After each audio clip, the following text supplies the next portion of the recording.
नमामि संस्कृतम दोस्तों, मीमांसा संस्कृत प्लेटफॉर्म पर आप सभी लोगों का हार्दिक अभिनंदन है।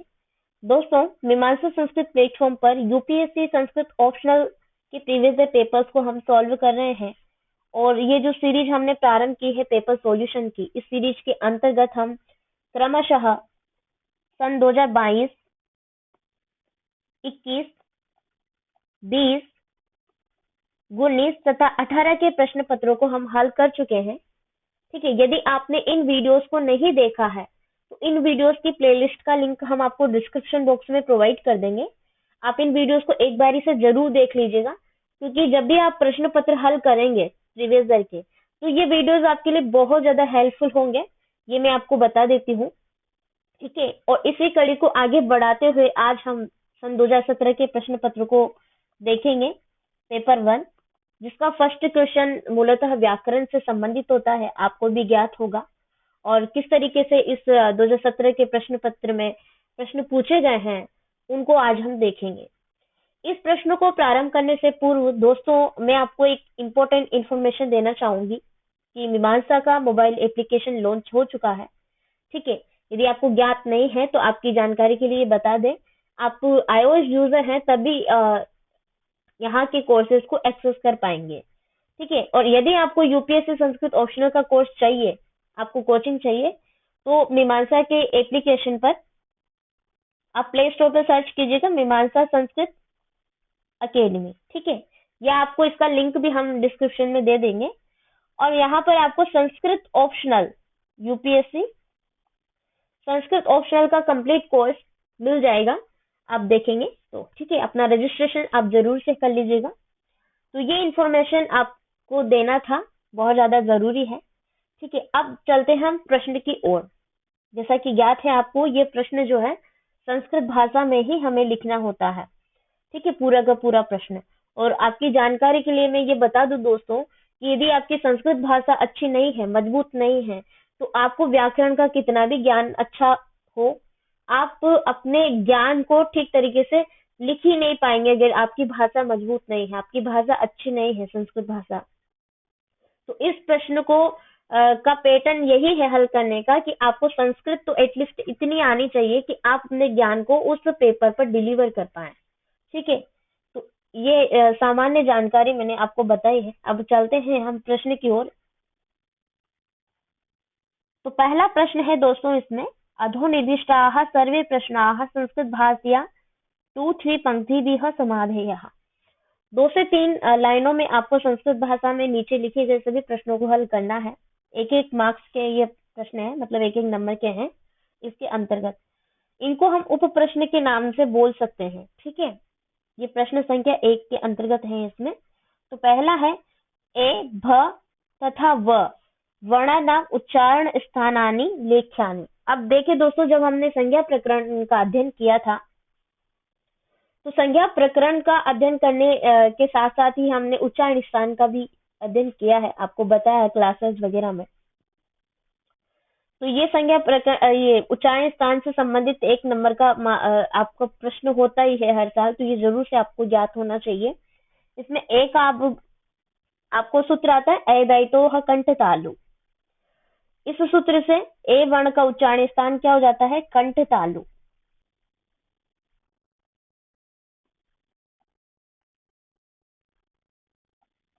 कंठ तालु। और भ वर्ण का उच्चारण स्थान होता है ओष्ठ, उपउत्पन्नानिया नाम ओष्ठो। व वर्ण का उच्चारण स्थान है आपका वकार से दंतोष्टम। इस सूत्र से क्या हो जाता है, दंतोष्ट, दंतोष्ट। ठीक है, ये उच्चारण स्थान है, आपको कुछ सूत्र इसमें बताए गए हैं। ठीक है, तो उन सूत्रों से आपका एकदम मैं कहूंगी कि वर्ड आप इनको समझिए, इनसे आपको ज्ञात हो जाता है कि कौन से वर्ण का उच्चारण स्थान कहाँ है, क्या है। ठीक है, अगला प्रश्न है दोस्तों, का वृद्धि संज्ञा विधायकम सूत्रम लिखिताम। सूत्र का तात्पर्य है कि वृद्धि संज्ञा क्या है और वृद्धि संज्ञा विधायक सूत्र को लिखिए। ठीक है, तो वृद्धि संज्ञा विधायक सूत्र आपको ज्ञात होगा, वृद्धि राधाइश है और इस सूत्र से वृद्धि संज्ञा होती है। यह सूत्र कहता है कि आ, यानी कि जो भी दीर्घ वर्ण है, ठीक है, अ का दीर्घ आ, ऐ और औ। ठीक है, इन वर्णों की वृद्धि संज्ञा होती है। उदाहरण के लिए जैसे मैं आपको एक उदाहरण देती हूँ, प्र और रिच्छति।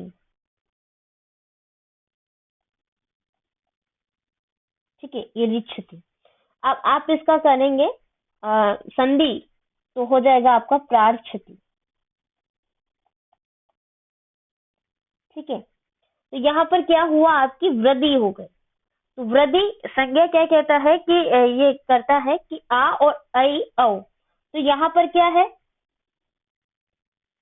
अ है। ठीक है, अ है, तो इसकी वृद्धि हो जाएगी, प्रा हो जाएगा। अ का वृद्धि मतलब इसका दीर्घ वर्ण क्या है, यहाँ पर आ है, तो प्रार्छति हो जाएगा यहाँ पर। ठीक है, तो इस प्रकार से ये बनेगा आपका संधि। तो ये मैंने उदाहरण के माध्यम से आपको समझाने का प्रयास किया है। अगला प्रश्न है इसमें, झष प्रत्याहार अंतर्गता वर्णा लेखनीया, कि झष प्रत्याहार के अंतर्गत आने वाले वर्णों को लिखिए। और यहाँ पर आप बताएंगे कि एकदम नियम से, ठीक तरीके से, कि पाणिनीय मुनिना माहेश्वर सूत्रानुसारम जस प्रत्याहार जस प्रत्याहार से अंतर्गत सम्मिलिता वर्णा, कि जो भी जस प्रत्याहार के अंतर्गत वर्ण आते हैं वो आप इसमें लिखिए, कि झबगट द, जबगड़ द। ठीक है, तो वो आप एक तरीके से मतलब सिस्टमेटिक वे में लिखेंगे ना, तो आपको मार्क्स भी अच्छे मिलेंगे। प्रत्येक प्रश्न की मैं बात कर रही हूँ, सिर्फ इसी की नहीं। और ध्यान रहे कि आपको संस्कृत में ही लिखना है सब कुछ। ठीक है, नेक्स्ट प्रश्न है दोस्तों, संयोग संज्ञा स्वरूपम स्पष्टीक्रियताम, अर्थात संयोग संज्ञा इस स्वरूप का स्पष्टीकरण कीजिए। देखिए, संयोग संज्ञा, इन शब्द से ही आपको ज्ञात हो जाना चाहिए कि संज्ञा प्रकरण से संबंधित यहाँ पर यह प्रश्न है।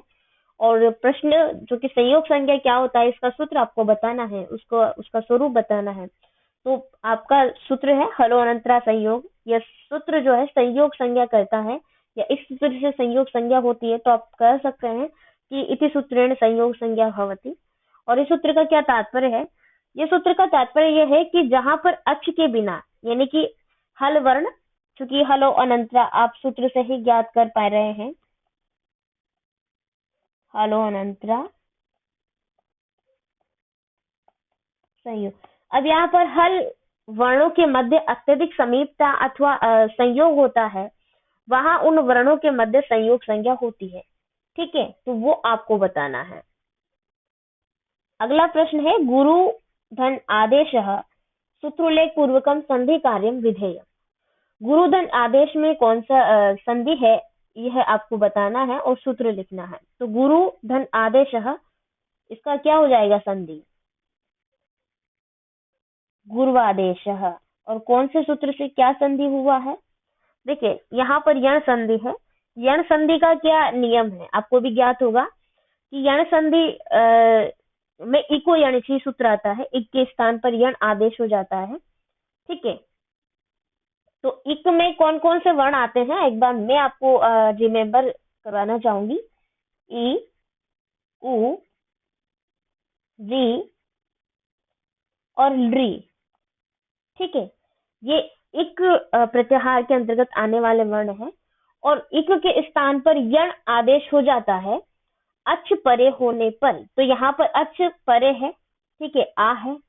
फिर यहाँ पर यण प्रत्याहार के अंतर्गत आने वाले कौन कौन से वर्ण हैं, य, व, र और ल। तो सूत्र ये कहता है कि इक के स्थान पर यण आदेश हो जाता है, क्रमशः होता है ये, यदि अच स्वर परे हो तो यहाँ पर गुरु, गुरु में अंत में क्या वर्ण आ रहा है, उ। तो ऊ के स्थान पर कौन सा वर्ण होगा क्रमानुसार, व हो जाएगा। तो यहाँ पर ये बनेगा आपका गुरुवादेश, इको यण सूत्र से यण संधि है। ठीक है, तो मैं उम्मीद करती हूँ आपको ये समझ में आ गया होगा। आगे बढ़ते हैं। नेक्स्ट प्रश्न है, वांग्मयम सूत्रोल्लेख पूर्वकम संधि विच्छेद कार्य। वांग्मयम सूत्रलेख पूर्वक, यानी कि सूत्र लिख करके यहाँ पर संधि विच्छेद आपको करना है। ठीक है, यहाँ पर संधि दे दिया है, अब आपको विच्छेद करके बताना है कौन सी संधि है, किस सूत्र से है, वो कार्य आपको यहाँ पर करना है। ठीक है, इसमें भी संधि करनी है। तो यहाँ पर आपको बताना है, जैसे वांग्मयम में कौन सी संधि है, तो इसका संधि विच्छेद क्या होगा, वाक् धन मयम। देखिए यहाँ पर यर प्रत्याहार है। यर प्रत्याहार में ये क वर्ण आता है, ठीक है, जो यर प्रत्याहार के अंतर्गत आने वाला वर्ण है। तो यहाँ पर यरो अनुनासिक के अनुनासिक को वा, ये वा का मतलब है वार्तिक। ये वार्तिक से यहाँ पर यर जो वर्ण है क, तो इस वर्ण के स्थान पर समान वर्ग का अनुनासिक वर्ण हो जाएगा ग। देखिए क वर्ण का जो अनुनासिक वर्ण है वो क्या है? ग। क, ख, ग, घ, ग। ठीक है, ये एक ही वर्ग के वर्ण हैं। तो यहाँ पर यर प्रत्याहार के अंतर्गत, क्योंकि यरो अनुनासिक अनुनासिक को सूत्र कहता है कि यर प्रत्याहार परे अनुनासिक वर्ण म यहाँ पर है, उस कारण यरोनुनासिक के अनुनासिक को वार्तिक से यर वर्ण के स्थान पर यानी क के स्थान पर समान वर्ग का यानी कि क वर्ग का ही अनुनासिक वर्ण क्या हो जाएगा? ग हो जाएगा। तो ऐसा होकर के क्या रूप बन रहा है आपका? वांग्मयम। ठीक है, तो ये आपको समझ में आ गया होगा। अगला प्रश्न है प्राचार्य विग्रह पूर्वकम समास नाम लिखत।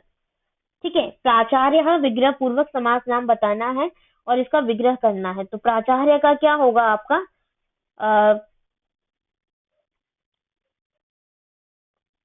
प्रगतः आचार्य। ठीक है, प्रगतः आचार्य यानी कि बहुत विद्वान। यहाँ पर प्रादि तत्पुरुष समास है। ठीक है, प्रादि तत्पुरुष समास आप बताएंगे और प्रगतः आचार्य इसका संधि विच्छेद है। अगला प्रश्न है रूपवती भार्या यस्य सह समासो नाम उल्लेख पूर्वकम समासो विधीयताम। ये भी समास से संबंधित ही प्रश्न है और यहाँ पर रूपवती भार्या यस्य सह का समास होगा आपका रूपवद भार्या।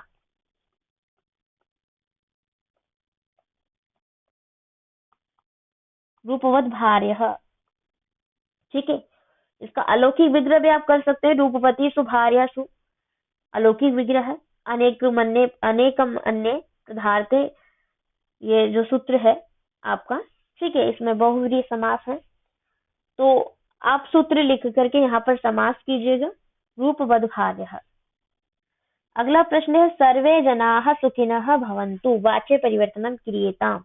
सर्वे जनाः सुखिनः भवन्तु आपको वाच्य परिवर्तन करने आते ही हैं, इसका हो जाएगा सर्वैः जनैः सुखिं भवन्ताम्। ठीक है, अगला प्रश्न भी वाच्य परिवर्तन से ही संबंधित है। बालकाः मां पश्यन्ति अर्थात बालकाभिः मां पश्यन्ते। तो ये आपको करना तो आता ही है, वाच्य परिवर्तन में मैंने सिखाया भी है आपको। ठीक है, नेक्स्ट प्रश्न है दोस्तों, प्रश्न संख्या 1 का ही बी वाला है। ठीक है, अधोलिखितेषु वाक्येषु रेखांकित पदानां विभक्ति प्रयोगस्य औचित्यं सूत्रोल्लेख पूर्वकं संस्कृत भाषा निर्णय। ये प्रश्न का तात्पर्य यह है कि नीचे लिखे गए वाक्यों का जो रेखांकित पद है उनका विभक्ति बता करके यानी विभक्ति प्रयोग करके सूत्रलेख करते हुए संस्कृत भाषा में इनका व्याख्या प्रस्तुत आपको करना है। और चूंकि ये कारक से संबंधित पूरा प्रश्न होता है, हर साल ये प्रश्न पूछा जाता है, तो आपको भी अंक दिख रहे होंगे कि कारक से संबंधित 10 अंक का ये प्रश्न है। ठीक है, और चूंकि एक एक नंबर में पूर्व में भी पूछ लेते हैं, ऐसा नहीं है कि एक एक नंबर में नहीं पूछा जाता है, पूछ लेते हैं, तो ये आपको ज्ञात होना चाहिए। बाकी ठीक है, एक प्रश्न नीचे है, तो इस प्रकार से इसमें 5 प्रश्न पूछे जाते हैं कारकों से संबंधित। ठीक है, आगे सूत्र भी पूछे जाएंगे यानी कि 10 अंक से ज्यादा हो जाएंगे आपके कारक से संबंधित मैटर। ठीक है, तो कारक तो आपको अच्छे से अध्ययन करना ही करना है, ये मैंने आपको क्लासेस में भी बताया है। यहाँ पर पहला प्रश्न है जैसा कि पूछा गया है गाम दोग्धी पयः। तो इसमें गाम जो कि रेखांकित पद है, इसमें कौन सा विभक्ति है, किस सूत्र से है, वो आपको बताना है संस्कृत में। ठीक है, तो गौः दोग्धी पयः इति अपादान भवति। ठीक है, इत्यत्र गौः जो है वो इति अपादान भवति, इत्यत्र अपादानस्य अविवक्षा भूत्वा अकथितं च सूत्र आता है आपका। ठीक है, इस सूत्र से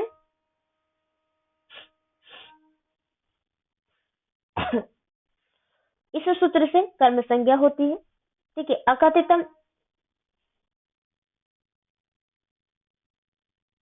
सूत्रेण कर्म संज्ञा भूत्वा सूत्रेण कर्म संज्ञा भूत्वा कर्मणि द्वितीया सूत्रेण द्वितीय विभक्ति भवति। कर्मणि द्वितीय से यहाँ पर द्वितीय विभक्ति हो जाती है, कथितम च से कर्म संज्ञा होती है। ठीक है, नेक्स्ट क्वेश्चन है सफलेभ्यः याति। तो वो फल का इच्छुक है। यहाँ पर फलेभ्यः जो रेखांकित पद है इसमें कौन सी विभक्ति है, किस सूत्र से है, वो आपको बताना है। ठीक है, क्रियार्थोपदस्य च कर्मणि स्थानिनः, ये चतुर्थी विभक्ति होकर के इससे फलेभ्यः ये रूप सिद्ध होता है। ठीक है, अगला प्रश्न है कामात क्रोधो अभिजायते, यानी कि काम से क्रोध उत्पन्न होता है। तो कामात क्रोधो अभिजायते, कामात में यानी कि जो कि विभक्ति रेखांकित पद है इसकी विभक्ति बतानी है। तो इसमें पंचमी विभक्ति है, आप बता सकते हैं। इत्यत्र जायमानस्य हेतुभूतं कामः अस्ति इत्यस्मात् जनिकर्तुः प्रकृतिः इति सूत्रेण अपादान संज्ञा भूत्वा अपादाने पंचमी सूत्रेण रेखांकित पदे पंचमी विभक्ति भवति। यानी कि जनिकर्तुः प्रकृति, इस सूत्र से क्या होगा, अपादान संज्ञा होगी। तो जनिकर्तु का मतलब होता है कि जो उत्पन्न हो, जन धातु है। ठीक है, इसका मतलब होता है उत्पन्न होना। तो काम से क्रोध उत्पन्न होता है, ये ध्यान रखें। यहाँ पर जनिकर्तु प्रकृति सूत्र से ही अपादान संज्ञा होगी। ये यहाँ पर जायमान से हेतुभूत है, उसका हेतुभूत क्या है, काम है। ठीक है, रेखांकित पद में जो दिया है, इसलिए जिससे उत्पन्न हो रहा है ना वो कारण मात्र ही क्या हो जाएगा, पंचमी हो जाएगा। अगला प्रश्न है विद्यार्थी अध्ययन वसति।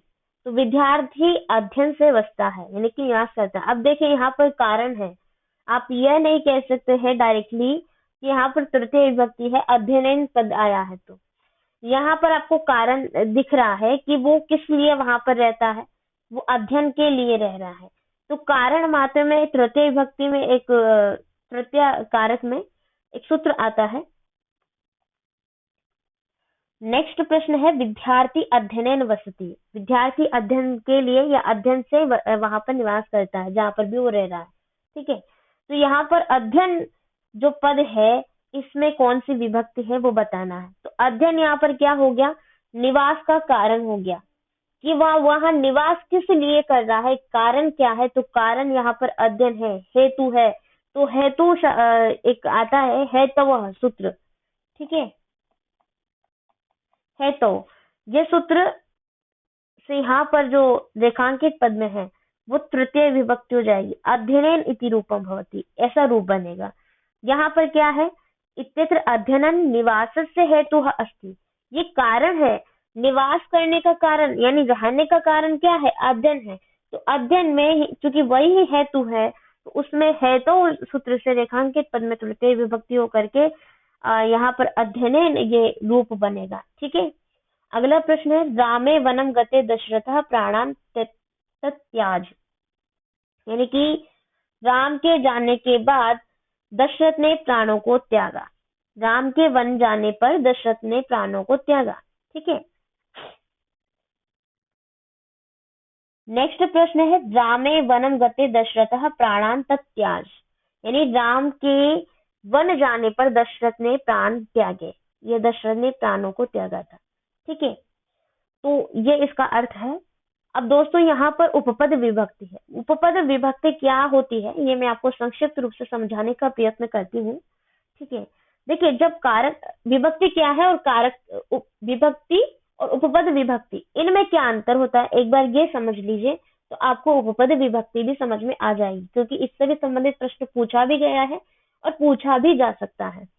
देखिए जब कारक चिन्हों के कारण पदों का प्रयोग होता है, ठीक है, कारक चिन्ह उनका कारण पद उनका प्रयोग होता है, उसे कारक विभक्ति कहते हैं।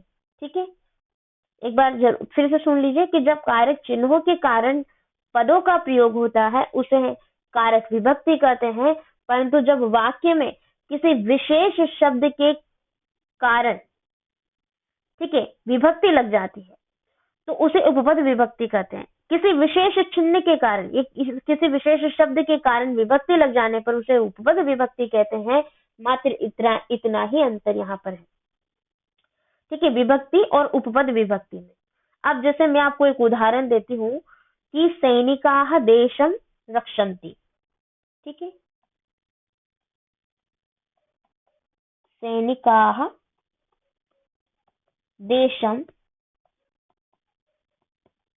रक्षन्ति। ठीक है, तो सैनिक देश की रक्षा करते हैं। यहाँ कारक नियम से देश की में षष्ठी विभक्ति होनी चाहिए, क्योंकि कारकी के रूप में तो हम षष्ठी विभक्ति का ही प्रयोग करते हैं।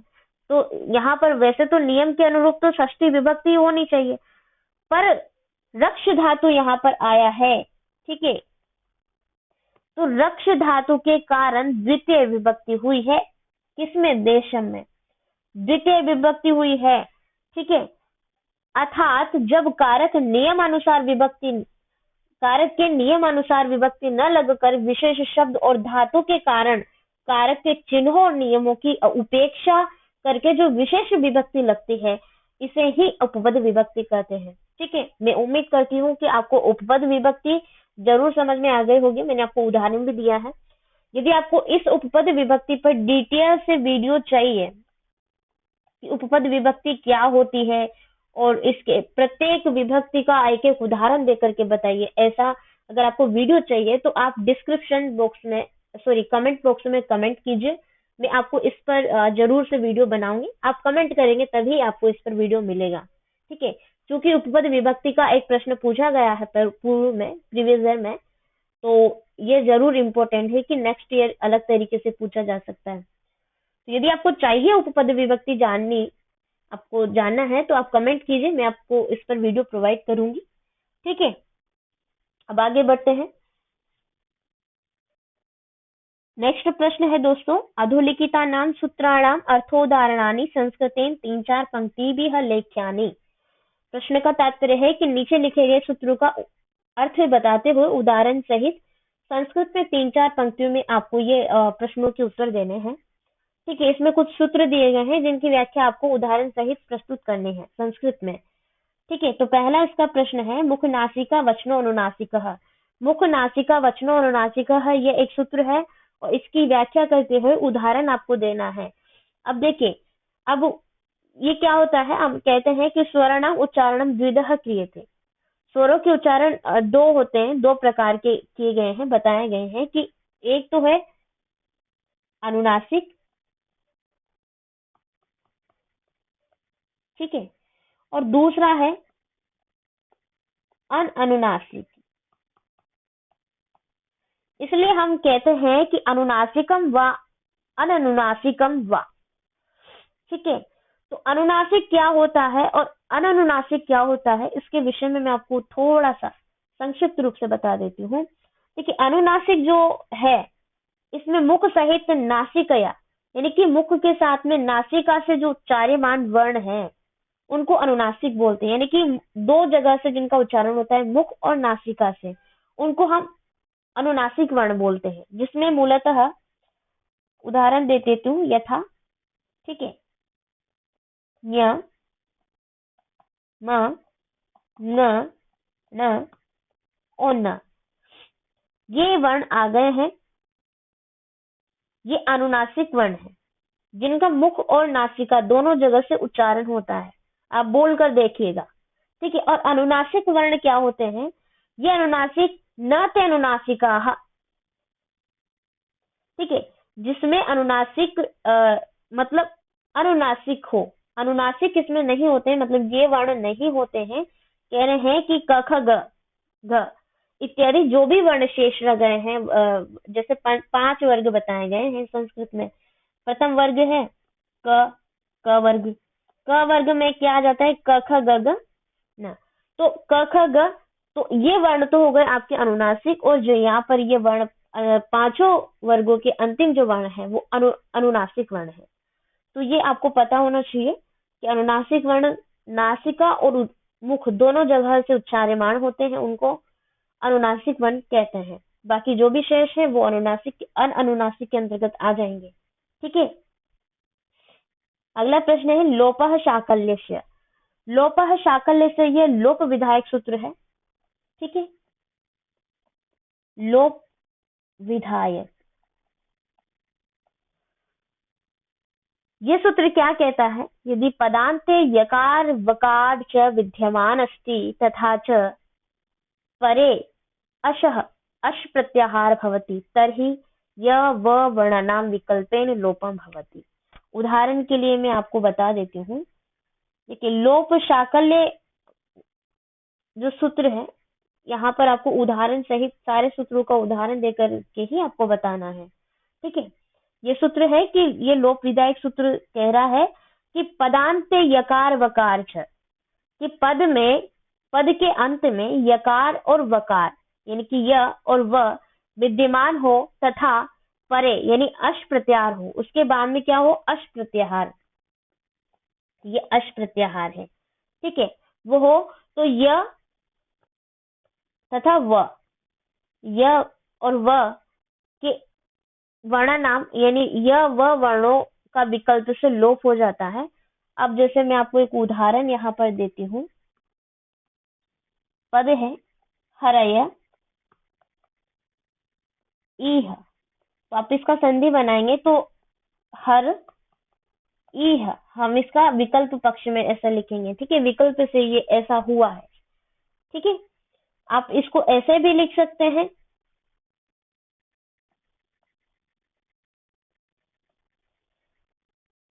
ये मतलब दो तरीके से आप इसको लिख सकते हैं। ठीक है, अगला प्रश्न है कर्तूर रिप्सितम कर्म।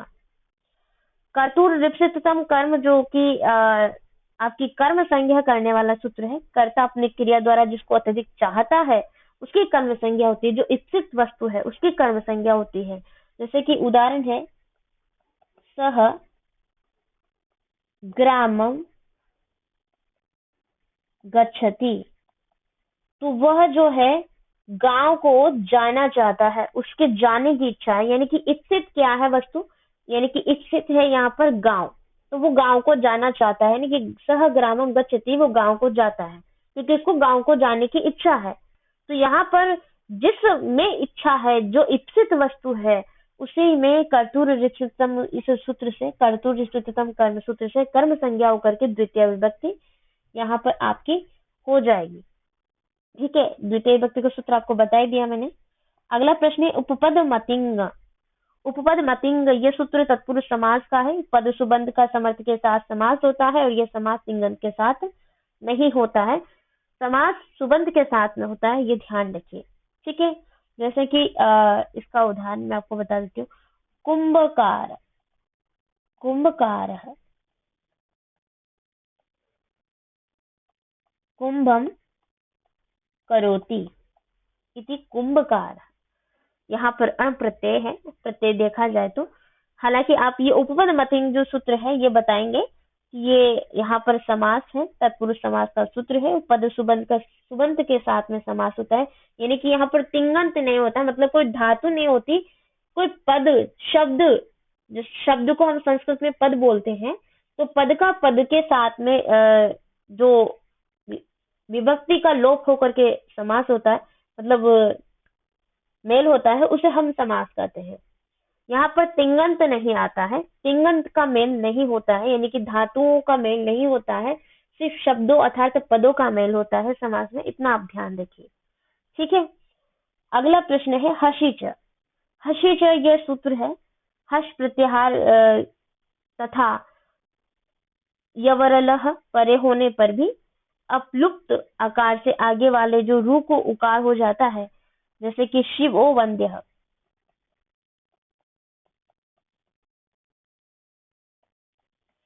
ठीक है, तो अब बताइएगा। नेक्स्ट प्रश्न है दोस्तों, संस्कृत भाषायाः संधि प्रक्रियाम् आश्रित्य ध्वनि परिवर्तन व्याख्यानम संस्कृतेन प्रस्तुयताम्। अर्थात संस्कृत में संधि प्रक्रिया के आधार पर, ठीक है, संस्कृत में संधि प्रक्रिया के आधार पर संस्कृत भाषा में ध्वनि परिवर्तन पर एक व्याख्यान प्रस्तुत करना है। ठीक है, संस्कृत भाषा में आपको क्या करना है? संधि प्रक्रिया के आधार पर संस्कृत में ध्वनि परिवर्तन पर एक व्याख्यान प्रस्तुत करना है कि ध्वनि का परिवर्तन कैसे हुआ, यानी कि संधि जब पहले कैसी थी वैदिक काल में और आप अभी कैसे देखते हो लौकिक में। ठीक है, तो आपको यहाँ पर ध्वनि परिवर्तन कैसे हुआ है वो आपको बताना है। जैसे काफी सारे शब्द हैं, उनमें ध्वनियों में काफी परिवर्तन हो चुका है, वही आपको संक्षिप्त रूप से संस्कृत भाषा में प्रस्तुत करना है। ठीक है, और आपको ये बताया गया है भाषा विज्ञान में। अगला प्रश्न है, संस्कृत गीति काव्य परंपरायाः सम्यक समीक्षणं विधेयताम्। संस्कृत गीति काव्य परंपरा का सही समीक्षण विदित कीजिए, बताइए। ठीक है, तो ये प्रश्न गीति परंपरा से, गीति काव्य की परंपरा के विषय में है, से संबंधित है। उसमें आपको लिखना है, जो हमने गीति काव्य के विषय में चतुर्थ प्रश्न में आपको बताया है पेपर 2 में, गीति काव्य कैसे होते हैं, उनके क्या लक्षण होते हैं, उनकी परंपरा कहाँ से शुरू हुई है, तो वो सारा सब कुछ ये पहले ही आपके अन्य अन्य प्रश्नों से संबंधित मैटर इसमें पूछे जाते हैं। फर्क ये होता है कि इसमें संस्कृत भाषा में आपको लिखना होता है। ठीक है, हालांकि ये सभी मैं ये कहूंगी कि दोनों जो प्रश्न पत्र है, अगर उनका पाठ्यक्रम आपने सही तरीके से तैयार कर लिया और अपनी भाषा को मजबूत बना लिया, तो न सिर्फ ये दोनों प्रश्न अपितु आप निबंध के उन 5 प्रश्नों को अच्छी तरीके से प्रस्तुत कर पाएंगे। ठीक है, और प्रश्न पत्र जो द्वितीय है, उसके व्याख्या के जो प्रश्न है संस्कृत व्याख्या के, उनको भी आप अच्छी प्रकार से लिख पाएंगे। तो मेरा कहने का उद्देश्य यहाँ पर सिर्फ इतना है कि आप संस्कृत में लिखने का डेली अभ्यास कीजिए। प्रतिदिन अभ्यास करेंगे तो आपकी भाषा भी मजबूत होगी। और इसके लिए मीमांसा पर एक इनिशिएटिव प्रारंभ किया है, जिसका नाम है भाषा प्रवेश। संस्कृत ट्रांसलेशन नाम से आपको मीमांसा संस्कृत अकेडमी के यूट्यूब चैनल पर एक ट्रांसलेशन नाम का प्लेलिस्ट मिलेगा, संस्कृत ट्रांसलेशन। ठीक है, उसमें 50 के लगभग वीडियोस हैं, जो आपकी भाषा को मजबूत बनाने में काफी मदद करेंगे। काफी सारे नए वर्ड्स आपको सीखने को मिलेंगे उस प्लेलिस्ट से। तो उसका लिंक मैं आपको डिस्क्रिप्शन बॉक्स में प्रोवाइड कर दूंगी, आप उसको जरूर देखिएगा। बाकी इसी के साथ आप सभी लोगों का तहे दिल से शुक्रिया कि आप अंततः हमारे साथ बने रहे। नमामि संस्कृतम।